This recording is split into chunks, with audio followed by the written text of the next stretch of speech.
Always rape the last Coke machine. As Anne and Helen entered the dining room of the Hotwood family boarding house, all male eyes unglued from plates of taters and black corn and snapped up to feast instead on the rare bits of female company.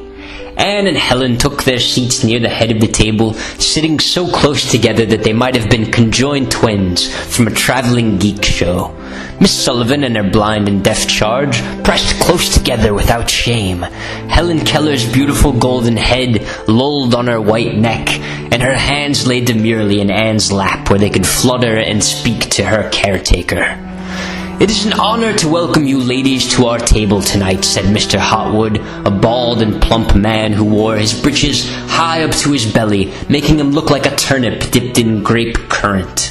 "You are an inspiration to the human soul, and we humbly beseech you to eat heartily and to please pay no mind to the rude attentions of some of our lesser lights who board here. They are unaccustomed to ladies, and moreover, they are unaccustomed to young ladies, and moreover, you must admit that the pair of you are something of a sight to see." Several of the young Hotwood children coughed and spluttered at this gaffe, and a few of the gentlemen boarders actually busted out laughing before catching themselves and pressing their hands over their mouths to stifle their mirth. "What I mean to say," stammered Mr. Hotwood, "is that you are very beautiful ladies, despite your physical handicaps, as it were, and we honor and understand your malady, and we hope that you enjoy dinner, and that you are a sight, even if you don't have it, sight, yourselves, so to speak." "Thank you," said Anne, mercifully cutting him off. Mr. Hotwood lowered his eyes and resumed eating. The dinner table bubbled back up into jokes and conversation. Amused, Anne signed Hotwood's speech to Helen and described the room and some of the people in it.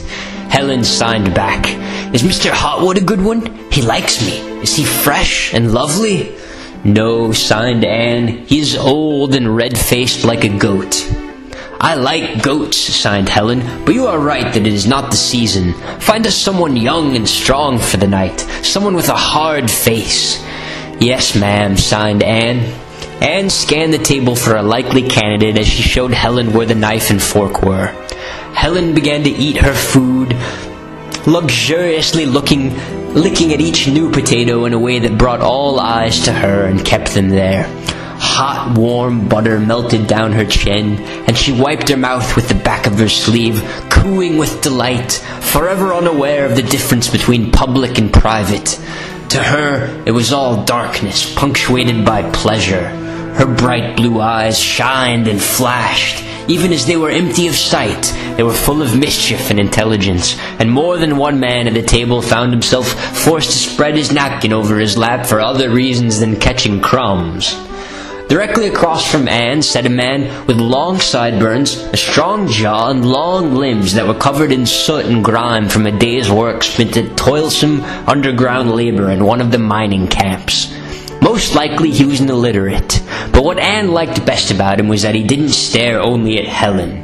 He was chivalrous. He politely looked at both of them, and even smiled at Anne when she reached for the salt and let him see a bit of her black bustier under her heavy gingham dress. Under the table, she let her clog slip from her gnarled, bunioned foot and reached out to encircle his ankle. "Madam," he said, a bit shocked. The other conversations were loud and raucous, and Anne's gambit was buried by one of the Hotwood babies, screaming for a cinnamon-baked apple.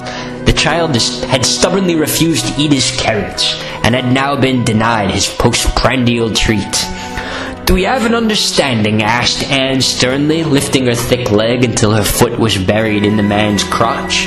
His penis throbbed twice against her toes, and his eyes bulged. He licked his lips and looked at both ladies furtively. Anne could see that he was only being polite, and that his real passion was for Helen. Like every man, like all of them. No matter, he would do. He could be counted on to be discreet. "Do we have an understanding, sir?" asked Anne again, putting her arm around Helen and kissing her on her neck, making Helen blush and smile, making her drop her fork as she began kissing back. "My name is Oliver," said the man with wide eyes, "and we have an understanding." "You found someone," signed Helen.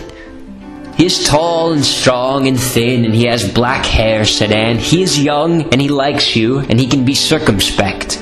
"You like him for yourself, don't you?" said Helen. "What's that?" asked Mr. Hotwood. "Oliver, leave those fine ladies alone, and remember your place." "Yes, sir, Mr. Hotwood," said Oliver, standing. "Anyway, I'm done eating. Excuse me, ladies. Have a good night, everyone."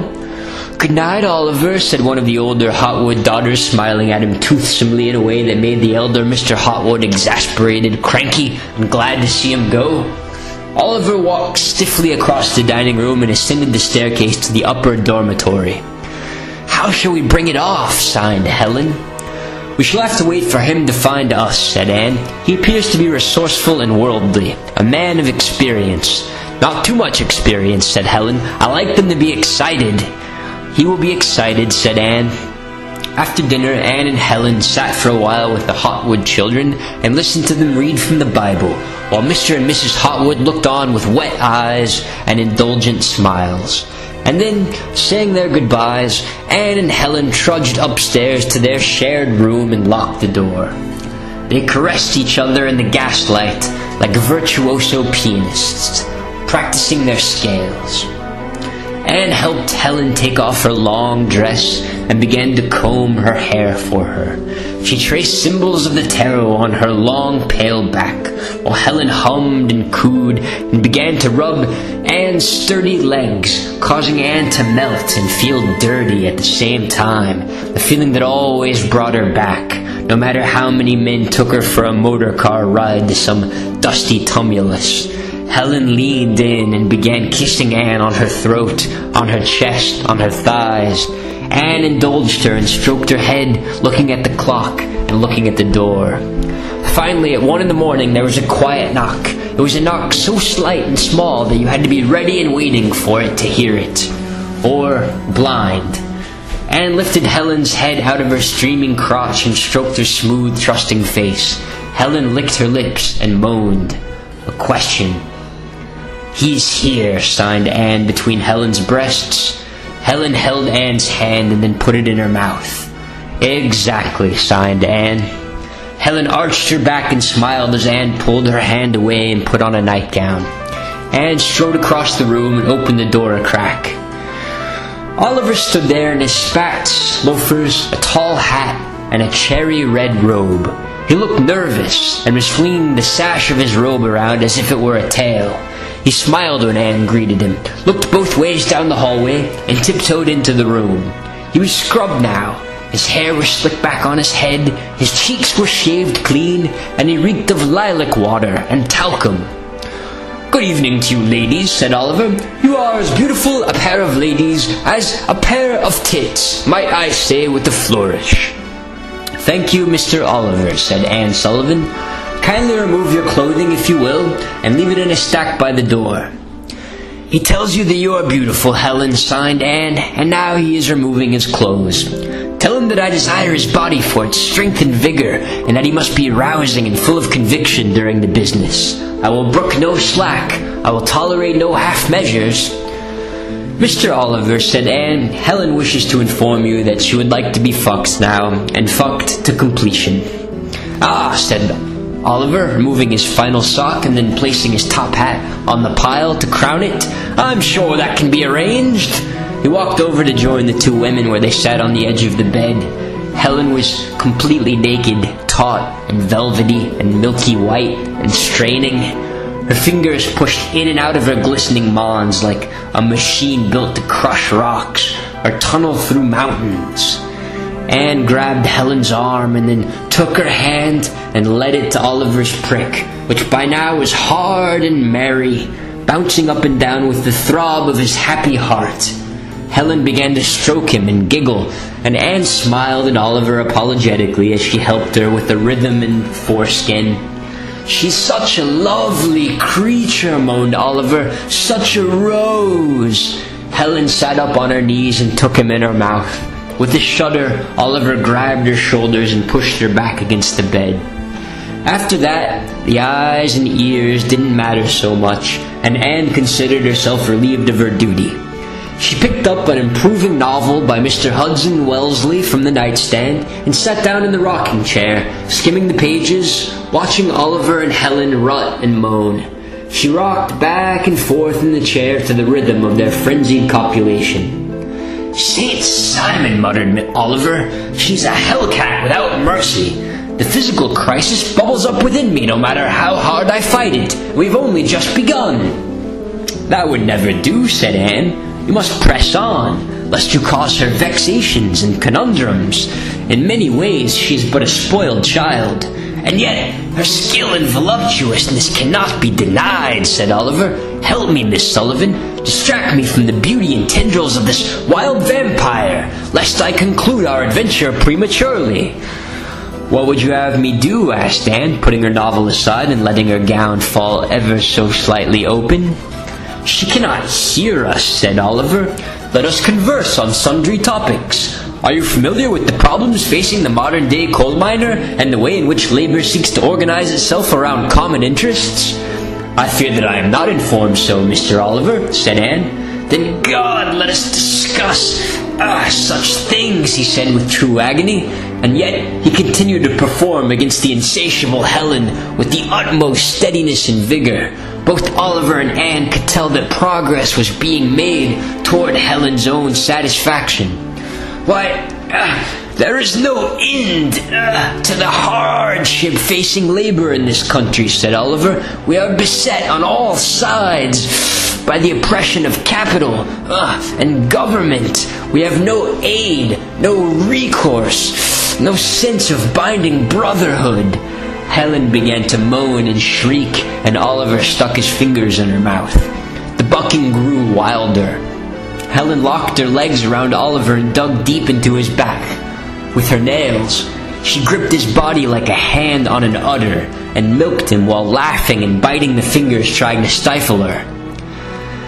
"Have you considered the works of Mr. Marx and Mr. Ingalls?" asked Anne.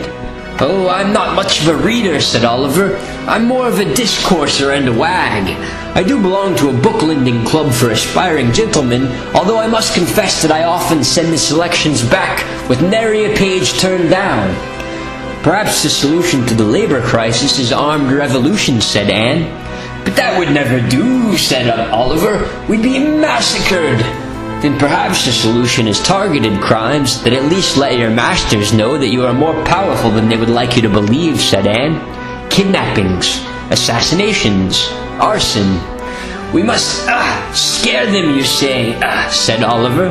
"We must make them afraid of us, or we will never be treated as equals." "They are already afraid of you," said Anne, "but they are afraid of you because they think you are stupid and therefore dangerous. You must convince them that you are dangerous because you are too cunning, that you know too much, that they persist at your pleasure and not the other way round." Helen grabbed Oliver's face and pushed his cheeks together. Her whole body tightened like a horse's flank during a gallop and then went limp as if she were feigning death. Wildly, Helen began to sign to Anne. "What is she saying?" said Oliver. "What? Slow down, Helen. She says, always rape the last Coke machine," said Anne. "That can't be right. I can't understand you. Slow down, Helen. Control yourself." "I am a coal miner. Perhaps she is referring to my profession," said Oliver. "Even after an evening at Bath, I stink of a blast furnace and I smell of chunks of coke." He was red and sweaty, and he and Helen continued to slowly writhe and rock against one another like a pair of boats battered by the tide. "Oh, not coke.